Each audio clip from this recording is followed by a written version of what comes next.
Welcome to qnawire. Okay, we're told that hydrogen peroxide decomposes following the chemical equation provided, which I am copying down now. 2 molecules of hydrogen peroxide liquid will convert to 2 molecules of water, a liquid, as well as O2 gas.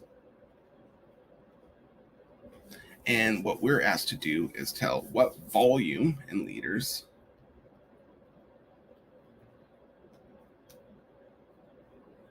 of oxygen gas is going to be produced if 64.7 grams of hydrogen peroxide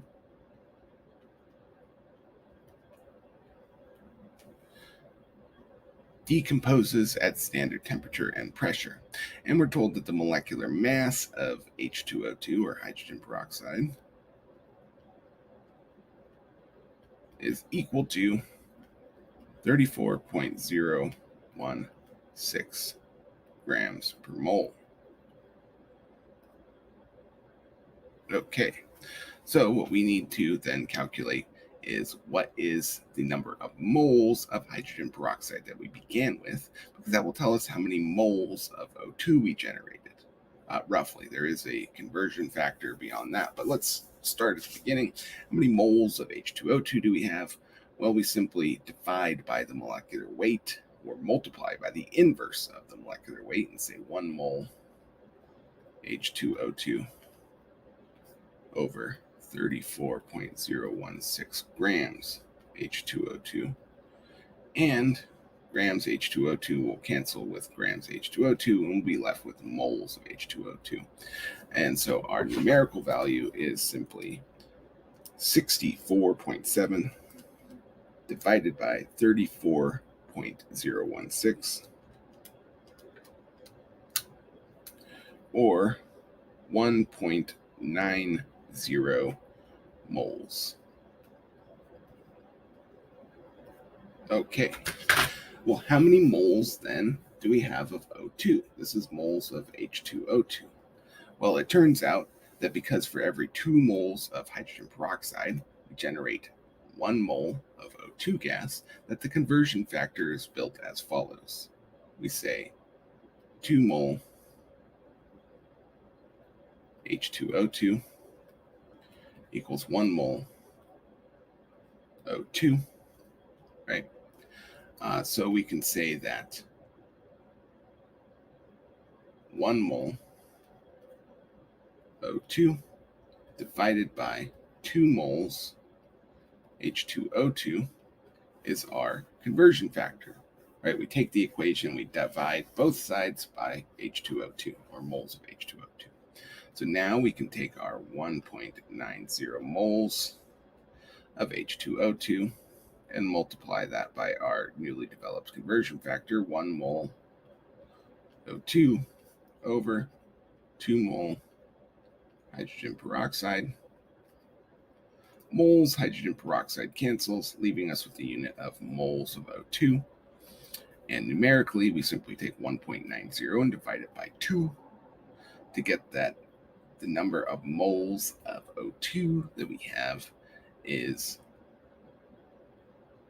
0.95 moles.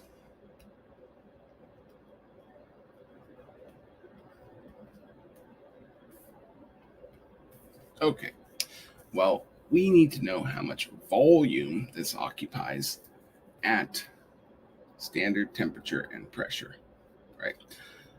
So standard temperature and pressure would be 0 degrees Celsius, or 273.15 Kelvin, and 1 atmosphere of pressure. That is T equals 273.15, and P equals 1 atmosphere.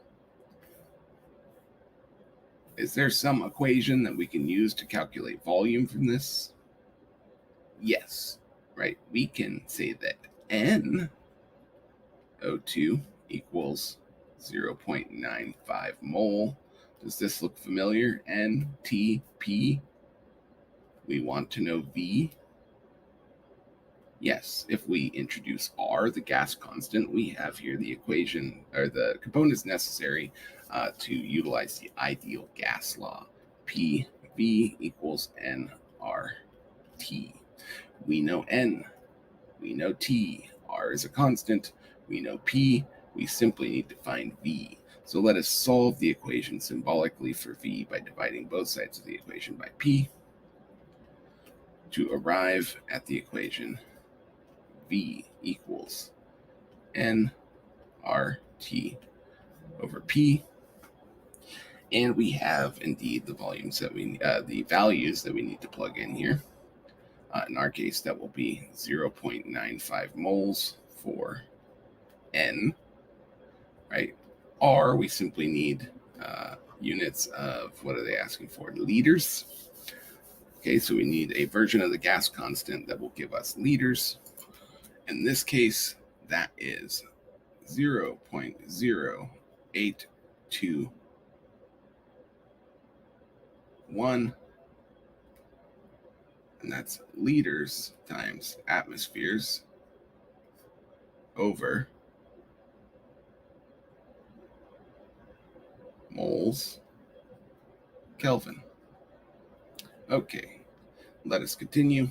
Now we've got N, R, we need T, which we were told is 273.15 from the standard temperature and pressure, and that's units of Kelvin.